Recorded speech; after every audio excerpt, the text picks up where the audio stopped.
తిరుమల శ్రీవారి సమక్షంలో మంత్రి రోజాను అమరావతి రైతులు ప్రశ్నించారా అంటే అవుననే సమాధానం ఇస్తున్నారు కొంతమంది రాజకీయ విశ్లేషకులు. ఇక ఇదే అంశానికి సంబంధించి మనతో మాట్లాడేందుకు ప్రముఖ రాజకీయ విశ్లేషకులు, ప్రముఖ సీనియర్ జర్నలిస్ట్ సిఎస్ రావు గారు మనతో ఉన్నారు. ఆయనతో మాట్లాడు. Sir hi sir. Hello Krishna. Sir, శ్రీవారి సన్నిధిలో మంత్రి రోజాకు చుక్కెదురైందా? అమరావతి రైతులు మంత్రి రోజాకు చుక్కలు చూయించారా తిరుమలలో అంటే ఏం చెప్తారు సార్? సో ఒకటేంటంటే రోజా తిరుమల వెళ్ళటం అనేది కొత్త కాదు. ఆమె కనీసం వారానికి ఒకసారి, నెలకి కనీసం 5-6 సార్లు వెళ్తారని చెప్పేసి చెప్తూ ఉంటారు. ఆమె వెళ్తూ కూడా అనేక మందిని తీసుకెళ్తుంటారు. అదో పెద్ద కుంభకోణం అని చెప్పి ఆ మధ్య వచ్చినటువంటి న్యూస్ కూడా. కనీసం 40-50 మందిని తీసుకెళ్ళిపోయేసి అక్కడ అంత ఆగమ శాస్త్రానికి విరుద్ధమైనటువంటి వ్యవహారాలు అన్నీ చేస్తూ ఉంటారనేది ఆమె మీద వచ్చినటువంటి అభియోగాలు అప్పట్లో. సరే, ఆ తర్వాత ఏమైనా మారుతారా అని అంటే ఆ తర్వాత కూడా ఆమె మీద అనేకమైనటువంటి ఆరోపణలు వచ్చినాయి. ఆమె అసలు విఐపి ప్రోటోకాల్ దర్శనాలని ఆమె కావాల్సిన వాళ్ళకి ఇస్తున్నారని చెప్పి ఇలా రకరకాలుగా ఆమె మీద ఉన్నాయి విమర్శలు, ఆరోపణలు ఉన్నాయి. అయితే తిరుమల శ్రీవారి దర్శనానికి మాత్రం ఆమె రెగ్యులర్గా వెళ్ళేటువంటి ఒక భక్తురాలుగా కనిపిస్తూ ఉంటారు. అసలు ఆమె ఎందుకు అన్నిసార్లు వెళ్తారు? ఇప్పుడు సామాన్య భక్తులు ఎవరైతే ఉన్నారో తిరుమల తిరుపతి వెళ్ళడానికి, శ్రీవారి దర్శనానికి ఎంతో ప్లాన్ చేసుకున్నా కానీ గంటల కొద్దీ అక్కడ నిరీక్షిస్తూ ఉంటారు. ఇప్పుడు రోజా లాంటి వాళ్ళు రోజుకి ఒక 20 మంది 30 మంది ఉంటే చాలు, మొత్తం దర్శనం మొత్తం కొన్ని లక్షల మంది ఆగిపోతారు. సో అలాంటి శ్రీవారి దర్శనాన్ని ఈ మొత్తం లక్షల మందికి ఆపేస్తుంది కదా ఆవిడ.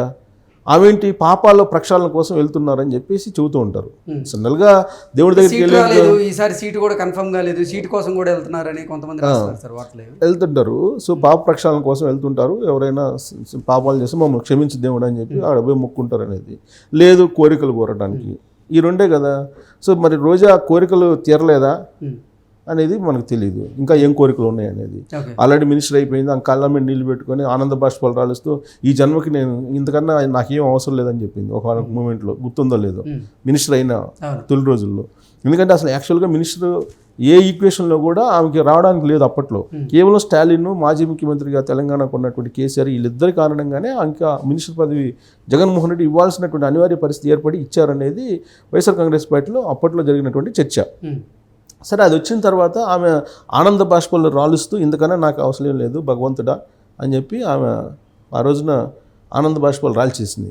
ఇప్పుడు మళ్ళీ ఆమె నాకు మళ్ళీ టికెట్ కావాలి, అక్కడి నుంచి పోటీ చేయాలి, నేను హ్యాట్రిక్ కొడతాను అని చెప్పి ఆవిడ మళ్ళీ టికెట్ కోసం ప్రయత్నం చేస్తున్నారు. తాడేపల్లి ప్యాలెస్లో ఆమెకేమో అనుకూలమైనటువంటి సర్వేలు లేవు అనేది వినిపిస్తుంది. ఇలాంటి పరిస్థితుల్లో జగన్ ఈసారి టికెట్ ఇస్తారా అని అంటే ఈసారి స్టాలిన్ చెప్పినా, కేసీఆర్ చెప్పినా, ఎవరు చెప్పినా ఆమెకి టికెట్ ఇచ్చేటువంటి పరిస్థితి లేదు అనేది వైఎస్ఆర్ కాంగ్రెస్ పార్టీలో వినిపిస్తుంది. పైగా నగరి కాన్స్టిట్యూన్సీలో ఉండేటువంటి ఆమె వ్యతిరేకులు ఎవరైతే ఉన్నారో వాళ్ళు ఈసారి రోజా కనుక ఇస్తే ఖచ్చితంగా ఓడించి పంపిస్తామని చెప్పి వైఎస్ఆర్ కాంగ్రెస్ పార్టీ వాళ్ళే బాహాటంగా చెబుతున్నటువంటి పరిస్థితి. ఇలాంటి సిచ్యువేషన్లో సంబంధించిన కొంతమంది కౌన్సిలర్లే ముందుకొచ్చి ఆవిడ అవినీతిని కూడా బయట పెట్టారు ఈ మధ్యకాలం. అవును, 40 లక్షల రూపాయలు తీసుకొని అక్కడ చైర్పర్సన్ పదవి ఇప్పిస్తామని చెప్పి 40 లక్షలు రోజా బ్రదర్ తీసుకున్నాడని చెప్పేసి ఆరోపిస్తున్నారు. దానికి సంబంధించి ఆమె ఏదో మాట్లాడింది. ఆమె మాట్లాడి చంద్రబాబు నాయుడు లాంటి వాళ్ళు కూడా నా మీద ఇలాంటి విమర్శలు చేశారు, అంటే చంద్రబాబు నాయుడు నా స్థాయికి దిగిపోయాడు అని చెప్పి ఆమె మీద లాజికల్గా మాట్లాడేటువంటి ప్రయత్నం చేస్తున్నారు. సో ఆమె చంద్రబాబు నాయుడు ఆమె స్థాయికి దిగటం కాదు, ఆ కౌన్సిలర్లే, వాళ్ళ కౌన్సిలర్లే ఆమె గురించి మాట్లాడుతున్నారంటే ఆ కౌన్సిలర్ స్థాయికి ఈయన దిగిపోయింది అనుకోవాలి. అది ఎందుకు అనుకోకూడదు? చంద్రబాబు నాయుడు విమర్శించాడు కాబట్టి చంద్రబాబు నాయుడు ఒక మంత్రి స్థాయికి దిగిపోయి విమర్శిస్తున్నాడని చెప్పి ఆమె ఉంది. ఎట్ ద సేమ్ టైం ఆమెను విమర్శించినటువంటి వాళ్ళు ఎవరు? ఫస్ట్ అసలు ఆధారాలు బయటపెట్టింది కౌన్సిలర్స్, వాళ్ళ పార్టీ కౌన్సిలర్సే. అంటే ఈ కౌన్సిలర్ స్థాయికి దిగిపోయిందని చెప్పి అనుకోవాలిగా. ఇది అనుకున్నప్పుడు అది కూడా అనుకోవాలిగా. సో సరే, ఆమె ఏదో లాజికల్గా మాట్లాడుతుంటారు. ఇప్పుడు ఆమె కొంత మాటకారి అనేది అందరికీ తెలుసు, ఫైర్ బ్రాండ్ అనేది సంగతి అందరికీ కూడా తెలిసినటువంటి అంశమే. సరే, అది పక్కన పెడితే అసలు రోజా ఇప్పుడు తిరుమల వెళ్ళారు. తిరుమల వెళ్ళినటువంటి ప్రతిసారి ఏదో ఒక రకంగా ఆగమ శాస్త్రానికి విరుద్ధంగా ఆమె వ్యవహరిస్తున్నారనేది బయటకు వస్తుంది. ఇప్పుడు తాజాగా ఆమె తిరుమల వెళ్ళారు. తిరుమల వెళ్ళినటువంటి సందర్భంగా అక్కడ శ్రీవారి సేవ కోసం వెళ్ళినటువంటి వాళ్ళు ఉన్నారు. శ్రీవారి సేవ కోసం వెళ్ళినటువంటి వాళ్ళు ఈయనతోటి సెల్ఫీలు దిగటానికి వచ్చారు. సెల్ఫీలు దిగినటువంటి క్రమంలో ఎక్కడి నుంచి వచ్చారు ఏంటి అని మాట్లాడుతూ మేము విజయవాడ నుంచి వచ్చామని చెప్పి, విజయవాడ నుంచి గుంటూరు నుంచి వచ్చామని చెప్పి చెబితే అమరావతి రాజధానికి ఉండాలి, ప్లస్ ఒకే రాజధాని రాష్ట్రానికి ఉండాలి, మీరు 3 రాజధానులు అంటున్నారు. కాబట్టి మీరు జై అమరావతి అని చెప్పి అని చెప్పి నినాదం చేయండి అని చెప్పేసి వాళ్ళు పట్టుబట్టారు. వాళ్ళేమో జై అమరావతి అంటూ వాళ్ళు నినాదాలు చేసి మీరు కూడా అంటారా లేదని చెప్పి ఆ సెల్ఫీలు దిగినటువంటి వాళ్ళందరూ కూడా ఆమెను నిలదీశారు. నిలదీస్తే అప్పుడు ఆమె చాలా చాకచక్యంగా ఇది తిరుమల తిరుపతి దేవస్థానం, ఇది ఇలాంటి చోట ఇలాంటి మాట్లాడకూడదు అని చెప్పేసి జారుకొని వెళ్ళిపోయారనేది ఇప్పుడు లేటెస్ట్ న్యూస్. అంటే అక్కడ ఆంధ్రప్రదేశ్ రాజధాని గురించి మాట్లాడటానికి కానీ అమరావతి గురించి ప్రస్తావించడానికి కానీ ఇష్టపడినటువంటి రోజా మరి గతంలో అక్కడికి వెళ్ళినప్పుడు అనేక సందర్భాల్లో ఆమె ఆగమశాస్త్రం విరుద్ధంగా వ్యవహరించారు కదా. మరి ఇది ఎందుకు అనకూడదు? ఆంధ్రప్రదేశ్ రాజధాని గురించి ప్రస్తావించకూడదా? రాజధాని గురించి మాట్లాడకూడదా? అదేమైనా నిషేధమైనటువంటి అంశమా? కాదు కదా. అంటే వాళ్ళ పార్టీ విషయంలో నిషేధమైన అంశం అయితే అయి ఉండొచ్చు. కానీ అంతకుముందు వెళ్ళినప్పుడేమో ఆగమ శాస్త్రానికి విరుద్ధంగా అనేక సందర్భాల్లో వ్యవహరించారనేది ఆరోపణలు వచ్చాయి. టికెట్లు అమ్ముకున్నారని ఆరోపణలు వచ్చాయి ఆమె మీద. తర్వాత ఎవరెవరినో తీసుకెళ్ళి విఐపి ప్రోటోకాల్ దర్శనానికి ఆమె తీసుకెళ్లారని ఆరోపణలు వచ్చినాయి. ప్లస్ ఆమె వల్ల క్యూ అంతా ఆగిపోయిందని, ఇప్పుడు ఆమె ఏదో పాపాలను గడిగించుకోవడానికి వెళ్తున్నారు, లేదా కోరికలు తీసుకోవడానికి వెళ్తున్నారు అనుకుందాం. మరి ఈ వెళ్ళినందువల్ల ఒక 40-50 మందిని వేసుకొని అక్కడ ఆగమ శాస్త్రం విరుద్ధంగా ప్రోటోకాల్ దర్శనాలకు అందరిని తీసుకెళ్తే మరి వీళ్ళు నిలిచిపోయిన వాళ్ళు వీళ్ళ పాపం అంగ తగలదా? ఇప్పుడు సరే మంత్రి హోదా ఉంది, మంత్రి హోదాకు తగ్గట్టు ఆమె ఫ్యామిలీ లేదంటే ఆయన సమీప బంధువులు లేదా స్నేహితులు ఎవరన్నా ఒక 5-6 అయితే ఓకే. ఇప్పుడు ప్రోటోకాల్ దర్శనం కూడా ఎలా ఉంటుందంటే 6కే మ్యాక్సిమం లెటర్ ఇచ్చినా కానీ.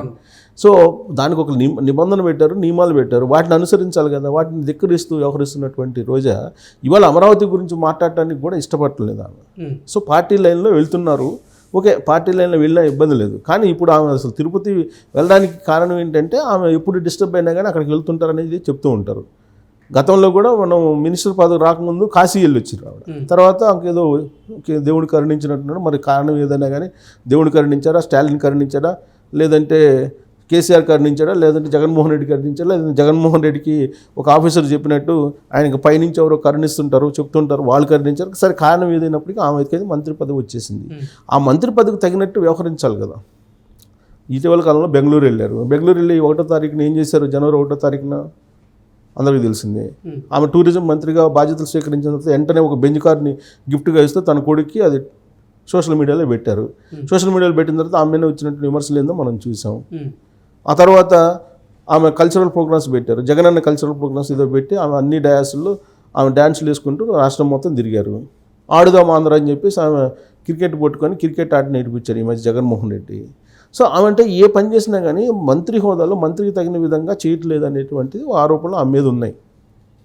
సో ఈ మధ్యకాలంలో ఆమె ఒంగోలు ఎంపీగా అయిపోతున్నారనేది వినిపించింది. అక్కడ నగిరి లేదు, నగిరి టికెట్ ఇచ్చేటువంటి అవకాశం లేదు. అక్కడ ఉండేటువంటి కౌన్సిలర్లు కానీ, అక్కడ ఉండేటువంటి చైర్పర్సన్ కానీ, అక్కడ ఉండేటువంటి మాజీ చైర్పర్సన్ కానీ అందరూ వ్యతిరేకిస్తున్నారు. కాబట్టి ఆమె టికెట్ ఇచ్చేటువంటి అవకాశం లేదని కానీ ఇమీడియట్గా రోజా భర్త సెలవుమణి స్టాలిన్ దగ్గర కనిపించారు. అంటే మళ్ళీ అక్కడి నుంచి లాబింగ్ నడిపేటువంటి ప్రయత్నం చేస్తున్నారు. బట్ ఈసారి ఇన్ని లాబింగ్ చేసినా టికెట్ తెచ్చుకున్నా అక్కడ ఉండేటువంటి వాళ్ళు కోఆపరేట్ చేసే పరిస్థితి లేదు. సో ఇలాంటి పరిస్థితుల్లో ఆమెని ఒంగోలుకు పంపిస్తారని చెప్పేసి అనుకున్నారు. సో ఒంగోలుకి ఎంపీ క్యాండిడేట్గా వైఎస్ఆర్ కాంగ్రెస్ పార్టీకి రాబోతున్నారని కానీ ఆమె మీద ట్రోలింగ్స్. ఏం ట్రోలింగ్స్ తెలుసా? విచిత్రంగా ఇప్పటివరకు ఒంగోలు గిత్తలంటే పేరు, ఇక నుంచి Ongole dash dash dash famous అని చెప్పి వాళ్ళు ట్రోల్ చేశారు. అంటే అది నేను చెప్పకూడదు. డాష్ డాష్ లూ మధ్యలో ఫిలప్ చేసుకోవచ్చు నువ్వు. సో అలాంటి ట్రోల్స్ పెట్టారు. అంటే ఒంగోలుకి ఆమెను అన్నం చేసిన తర్వాత మళ్ళీ సర్వేలు చేసుకుంటే అక్కడ కూడా వ్యతిరేకత వచ్చింది. అందుకే ఇప్పుడు మళ్ళీ శివరెడ్డి భాస్కర్ రెడ్డిని అక్కడ ఫిక్స్ చేస్తున్నారు అన్నారు. ఆయన మీద కూడా ఇప్పుడు తిరగబడుతున్నారు అక్కడ ఉన్నటువంటి లీడర్లు. సో ఇలాంటి పరిస్థితుల్లో రోజా అక్కడికి వెళ్ళి అమరావతి పేరు చెప్పడానికి కూడా ఇష్టపడినటువంటి రోజా ఆగమ శాస్త్రాన్ని గౌరవిస్తున్నారా అని అంటే ప్రశ్నార్థకం. సో కాబట్టి శ్రీవారు అల్టిమేట్గా ఎవరికి ఏం చేయాలో చేస్తారు. Okay sir, thank you so much.